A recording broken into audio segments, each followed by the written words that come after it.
I only needed a ride across Chicago. I never imagined the man behind the wheel would change my entire life. He was 30 years older than me.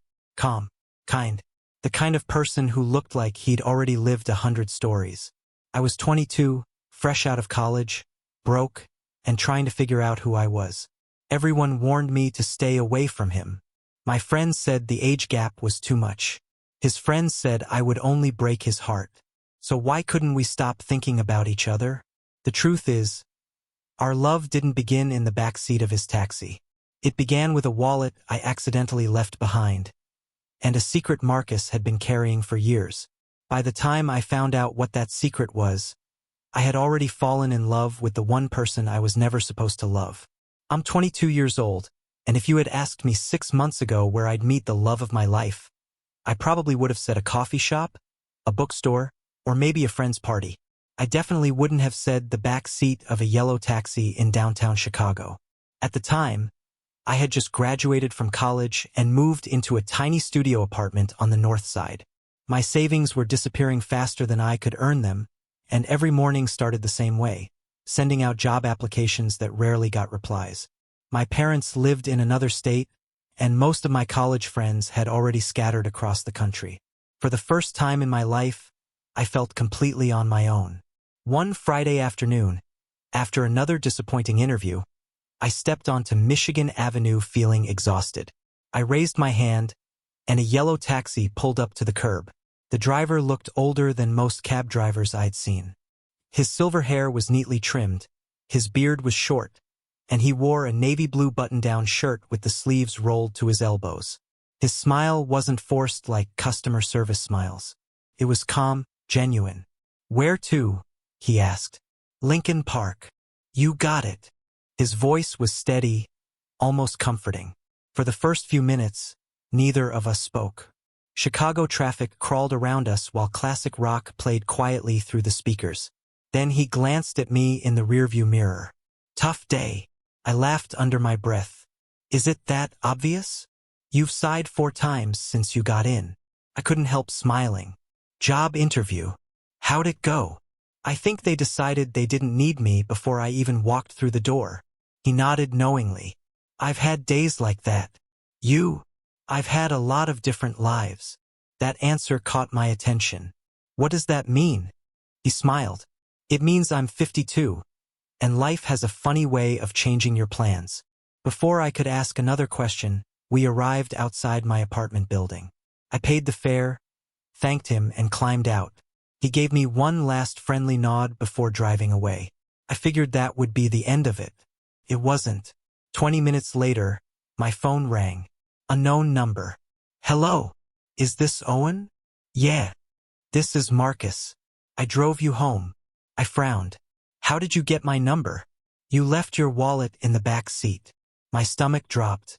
I reached for my pocket. Empty. "Oh no. I figured you might need it."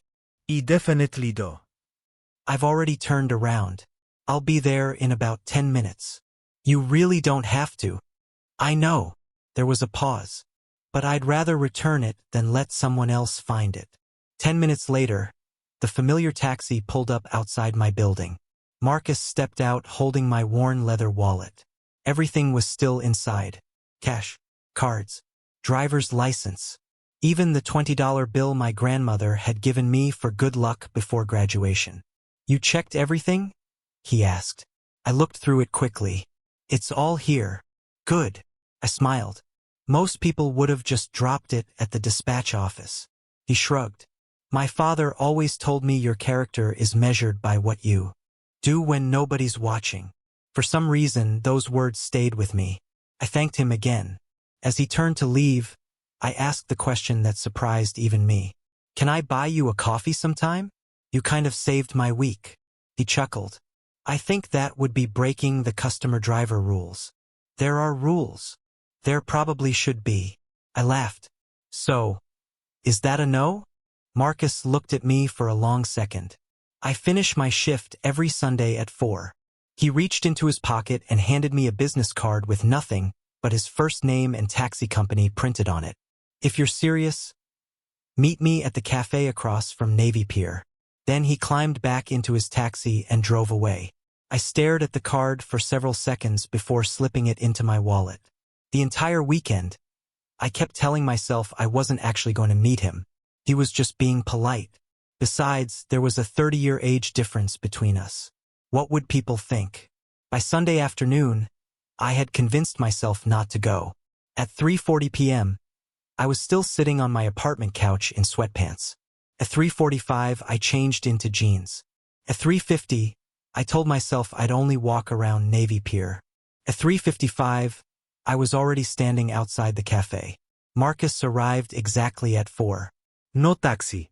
Just a dark gray pickup truck.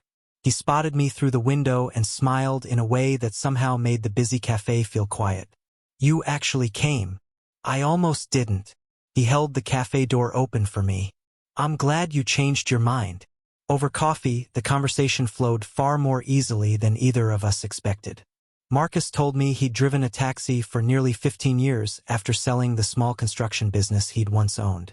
He said driving gave him something money never had, the chance to meet people with stories worth hearing. I admitted that I wasn't just looking for a job anymore. I was looking for a reason to believe my future would turn out differently than it looked that week. Marcus listened without interrupting. When I finished, he smiled gently. You know what's interesting? What? The people who think they're completely lost usually end up finding the most meaningful paths. I looked down at my coffee, smiling. No one had spoken to me like that in a long time. Just then, a man around Marcus's age walked into the cafe. He stopped when he saw us sitting together. His expression changed instantly. He walked over to our table. Marcus. Marcus looked up, and the warmth disappeared from his face. David. The silence that followed was thick enough to feel. David glanced at me, then back at Marcus. So, you've moved on faster than I expected. I looked between them, completely confused. Marcus stood up slowly. Owen, I think it's time I told you about the biggest mistake of my life. Marcus waited until David walked out of the cafe before sitting back down. For a few seconds, neither of us touched our coffee. I wasn't sure if I should ask. He wasn't sure where to begin. Finally, he let out a slow breath. David and I were together for almost 18 years. I blinked. 18. He nodded. We built a life together, bought a house, started a business. We thought we'd grow old together. What happened?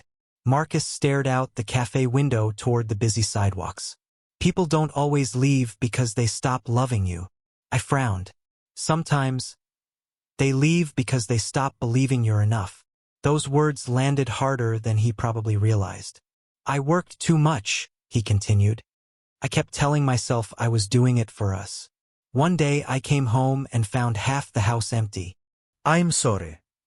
He smiled sadly. That was 5 years ago. You never dated again? I tried. And no one wanted something real. I looked at him for a moment. Ido. The words escaped before I had time to stop them. Marcus looked surprised. I laughed awkwardly. Not with you. I want something real someday. His smile returned. I figured that's what you meant. The tension finally eased. For the next hour, we talked about everything except relationships. Favorite movies, Chicago sports, travel, terrible first jobs. By the time we left the cafe, it felt less like two strangers and more like two people who had somehow skipped months of awkward introductions. Outside, Marcus looked at his watch. I should get home. Can I see you again? He hesitated. Owen, I'm asking because I like talking to you. I know. So? He rubbed the back of his neck. Friends. I smiled. I can work with friends. Good. We exchanged numbers. As I walked toward the train station, my phone buzzed. My best friend, Tyler. Where are you?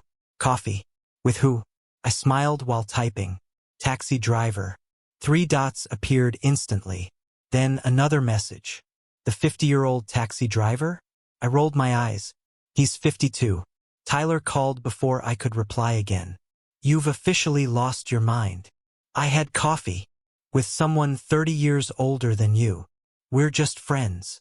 No 22-year-old has coffee with a 52-year-old stranger just to become friends. You don't even know him. I don't have to. I sighed. You've already judged him. I'm judging the situation. After hanging up, I tried convincing myself Tyler was overreacting. But later that night, I caught myself smiling while reading through my conversation with Marcus. Monday morning, Marcus texted first. Good luck with the job search today. That tiny message somehow made the day better. Over the next few weeks, our friendship became routine. Some mornings he'd send me recommendations for local businesses that were hiring. Some afternoons I'd bring him coffee during his break if he happened to be downtown.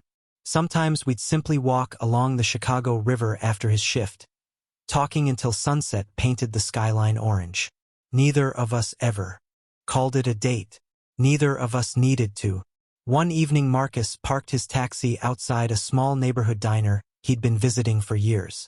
You hungry? Always. Inside, the waitress smiled the second she saw him. Marcus, the usual? You know me too well. Her eyes shifted toward me. And who's this handsome young man? Marcus looked almost embarrassed. My friend, Owen. The waitress grinned knowingly. Friend, huh? Marcus cleared his throat. Linda. What? I'm just saying. She walked away laughing. I leaned closer. Does everyone tease you like that? Unfortunately. You looked nervous. I wasn't nervous. You were definitely nervous. He chuckled. Maybe a little. Dinner felt effortless. We laughed over old family stories, argued about the best Chicago-style pizza, disagreed over classic rock versus modern playlists. For the first time since moving to Chicago, I felt like I belonged somewhere. As we walked back toward his taxi, my phone rang. It was an HR manager. I stepped away to answer.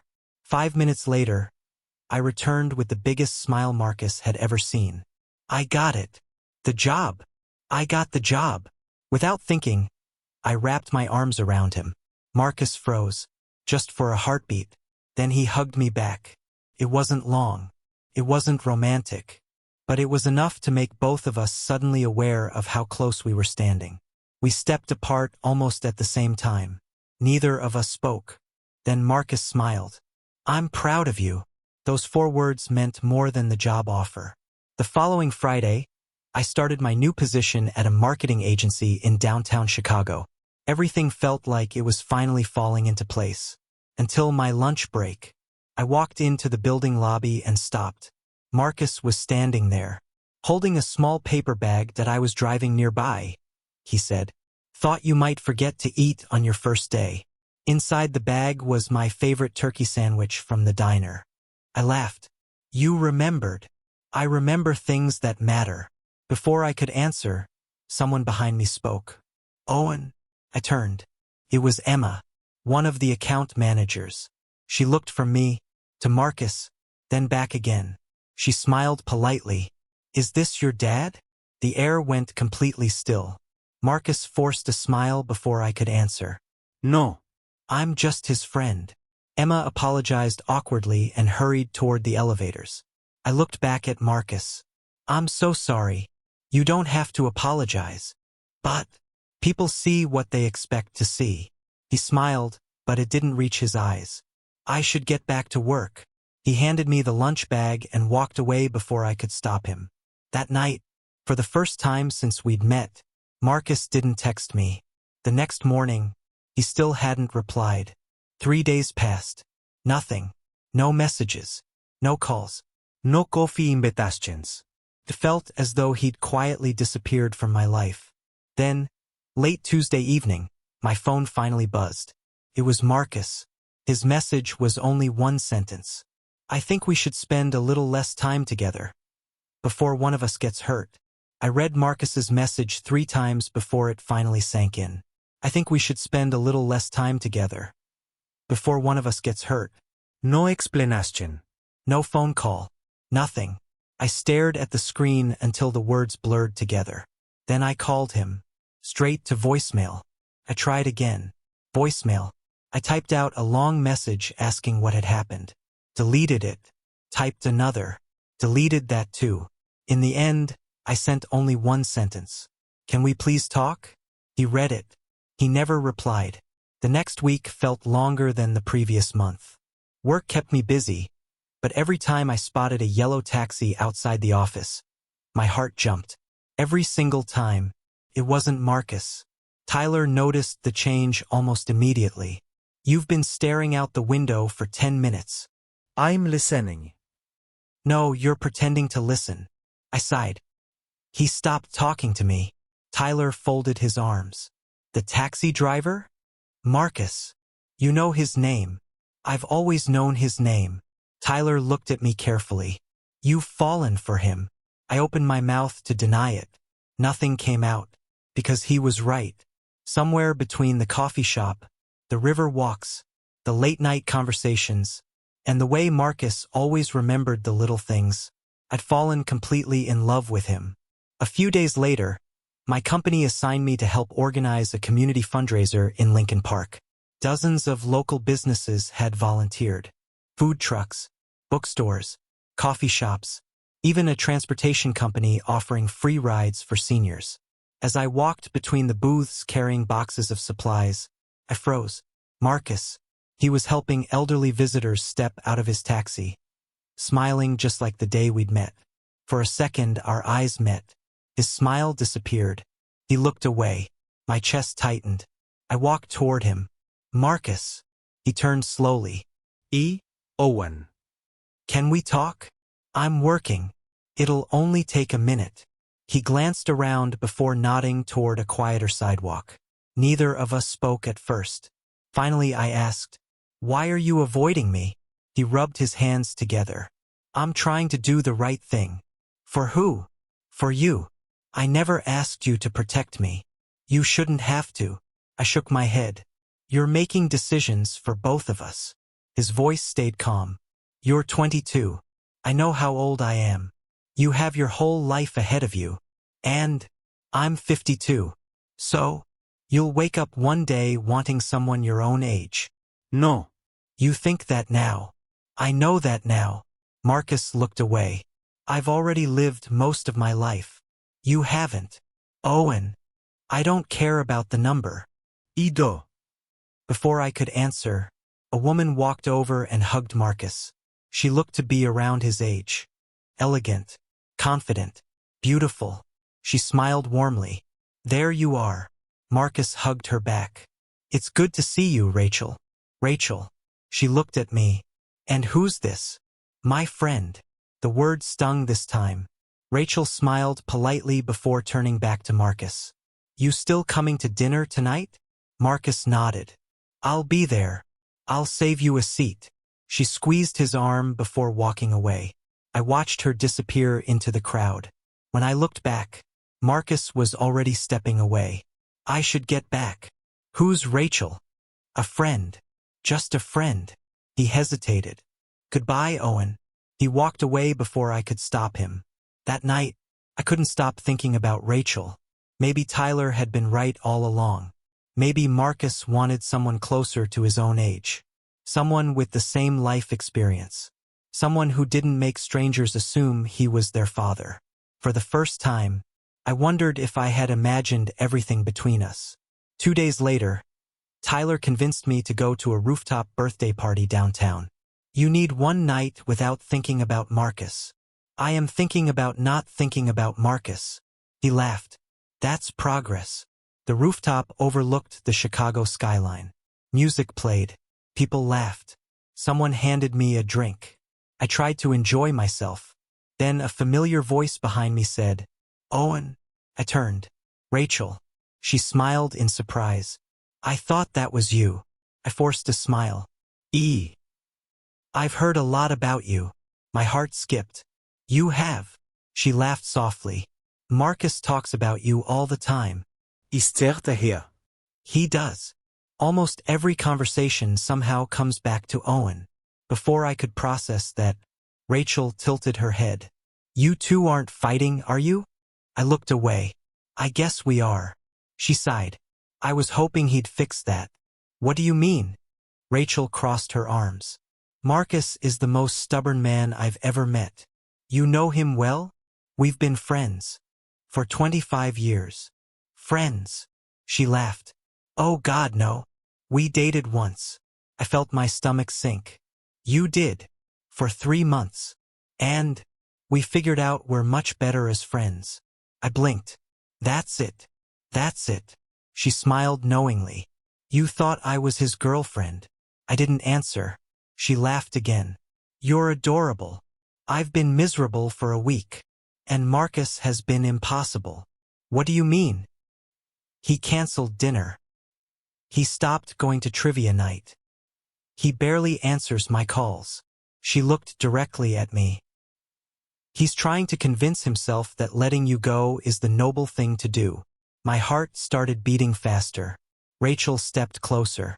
Can I tell you something? I nodded. I've known Marcus for half my life. I've seen him happy. I've seen him broken. I've never seen him look at anyone. The way he looks at you. I felt every doubt I'd been carrying begin to crack. But then why is he pushing me away? Because he's terrified. Of what? That one day you'll realize he isn't enough. The exact same words he'd once used about David. Rachel smiled sadly. He's still carrying the scars of being left behind. She reached into her purse. I probably shouldn't do this. She handed me a folded piece of paper. It was an address. What's this? Marcus is taking tomorrow off. He'll be at his lake cabin. He goes there whenever life gets too loud. She smiled. If you really love him, stop letting him decide your future by himself. The next afternoon, after finishing work early, I rented a car and drove toward the quiet lake town 2 hours outside Chicago. The closer I got, the more nervous I became. I wasn't just driving to see Marcus. I was driving to find out whether everything we'd shared had been real, or whether I was about to say goodbye to the man who had quietly become the center of my world. The drive felt longer than 2 hours. Every mile gave me another chance to turn around. Every exit made me wonder if Marcus wanted to be left alone. But every time I thought about going back to Chicago, I remembered the way he looked at me when he thought I wasn't paying attention. The quiet smiles, the encouraging messages, the way he always remembered the smallest details about my life. People don't do those things for someone who means nothing. The GPS finally announced my destination. A modest lakeside cabin stood beneath a row of tall oak trees. It wasn't luxurious, just a simple wooden home with a small porch, an old rocking chair, and a dock stretching into the calm water. Marcus was sitting at the end of the dock with a fishing pole resting beside him.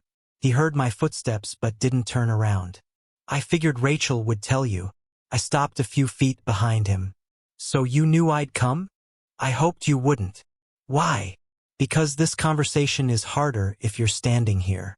I walked onto the dock until I was beside him. You don't get to decide what's hard for both of us. Marcus looked out across the lake. I've been trying to protect you. No. I shook my head. You've been trying to protect yourself. That finally made him look at me. His eyes were tired. I already know what it feels like to build a future with someone who eventually realizes they want something different. I'm not David. I know. But you're 22. And you're still saying my age instead of listening to me. Silence settled between us. Then I sat beside him. I need you to hear me without interrupting. He nodded. When we met, I wasn't looking for a relationship. I wasn't looking for someone older. I wasn't looking for anyone. I smiled faintly. I was just trying to survive my first month in Chicago. Marcus couldn't help smiling. But somewhere between coffee, river walks, and those terrible classic rock playlists, they're not terrible. They're absolutely terrible. He laughed quietly. I continued. I stopped noticing the age difference. I noticed the way you treated people. The way you returned my wallet without expecting anything. The way you remembered my interview. The way you believed in me before I believed in myself. I looked directly into his eyes. I fell in love with your heart long before I thought about your age. Marcus looked down. His voice was barely above a whisper. You deserve decades with someone. Ido. So do you. You deserve someone who'll grow old beside you. I smiled. That's exactly what I'm asking for. He closed his eyes for a moment. You make it sound so simple. It isn't. I know people will judge us. My friends already have. Strangers already assume you're my father. I shrugged. They're allowed to be wrong. Marcus laughed through a shaky breath. I've missed you. Those 4 words carried more emotion than anything he'd said before. I've missed you too. For a long moment, neither of us moved. Then Marcus reached into his jacket pocket and pulled out my old business card. The same one he'd handed me months earlier. I almost threw this away. You kept it. I couldn't. He smiled. It reminds me of the day everything changed. I reached over and took his hand. He looked at our hands but didn't pull away. Instead, he gently intertwined his fingers with mine. Felt natural, comfortable, like we'd been walking toward that moment since the day we met. Marcus looked at me carefully. If we do this, we do it honestly. No hiding. No pretending. No disappearing because you're scared. I nodded. Deal. And if either of us has doubts, we talk. Not run. Talk. He smiled. I can do that. I squeezed his hand. So can I. The silence between us no longer felt awkward. Felt peaceful. Marcus stood and looked toward the cabin. I make a pretty good grilled burger. Is that your way of asking me to stay for dinner? It might be. I accept. For the next few hours we cooked together, laughed over our failed attempt to flip burgers without dropping one, and argued about whether pineapple belonged anywhere near food that came off a grill. As the sun began to set, we carried 2 chairs onto the porch. Marcus handed me a glass of lemonade. I used to think this place would always feel empty. I looked at him. Does it still? He smiled. Not anymore. Back in Chicago, we decided not to rush anything. We didn't hide our relationship, but we also didn't feel the need to explain it to everyone. Some people understood immediately. Others didn't. Neither of us let that define us. Tyler was the first person I introduced Marcus to properly. He studied Marcus for almost a minute before finally speaking. So, Marcus smiled nervously. So, I owe you an apology. Marcus looked surprised. For what? I judged you before I knew you. Marcus extended his hand. No hard feelings. Tyler shook it. Just promise me one thing. What's that? If Owen ever forgets his wallet again. Marcus laughed. I'll make sure he gets it back. A few weeks later, Marcus invited me to a neighborhood cookout with several of his longtime friends. I expected awkward questions. Instead, Rachel hugged me the moment she saw me. I told you he'd come around. Marcus rolled his eyes. You've been taking credit for our relationship for weeks. Rachel grinned. Because I deserve it. Everyone laughed. Watching Marcus joke so freely, I realized something had changed. The guarded man I'd met months earlier was gone. He smiled more. He laughed more. He wasn't carrying every fear by himself anymore. One crisp autumn afternoon, Marcus surprised me by parking his taxi outside my office. I've got one last ride today. Who's the passenger? He opened the back door with a playful smile. You. I climbed into the back seat exactly where our story had begun. Instead of starting the meter, Marcus looked at me through the rearview mirror. Funny, isn't it? What is? The first time you got into my taxi, I thought you'd be in my life for 15 minutes. And now, he smiled. I can't imagine a day without you. When we reached the lakeside overlook just outside the city, he parked the taxi and turned off the engine. The world became wonderfully quiet. Marcus stepped out, walked around the car, and opened my door like a gentleman. I've always wanted to do that, he admitted. I laughed. You've been planning this? For a while. We walked to the overlook where the Chicago skyline stretched across the horizon. Marcus took both of my hands. I spent years believing love only comes once. I was wrong. He looked into my eyes. You didn't replace my past. You gave me a future.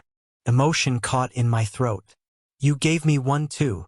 He leaned closer, giving me every chance to pull away. I didn't. Our first kiss was gentle, unhurried. Not the kind you see in movies after dramatic speeches. Felt real. Felt earned. When we finally pulled back, we were both smiling. Marcus laughed softly. You know. What? I'm really glad you forgot your wallet. I laughed. I was hoping you'd say that. 6 months later, Marcus still drove his taxi 3 days a week because he genuinely loved meeting people. I had settled into my marketing career and finally felt at home in Chicago. Some evenings I'd wait outside his final stop, and we'd drive to our favorite diner together, where Linda still greeted us with the same smile. Only now she didn't ask who I was.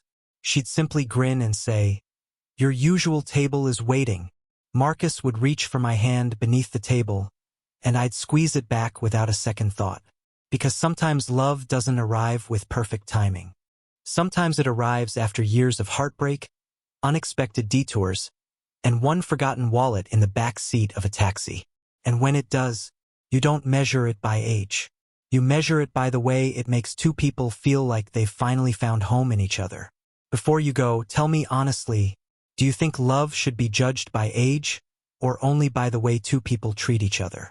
Share your thoughts in the comments. I read every one of them. And if Owen and Marcus's journey touched your heart, don't forget to like, subscribe, and turn on the notification bell so you never miss a new emotional gay love story. Who knows? The next story might become your new favorite. Thanks for watching, and I'll see you in the next love story. Red Heart.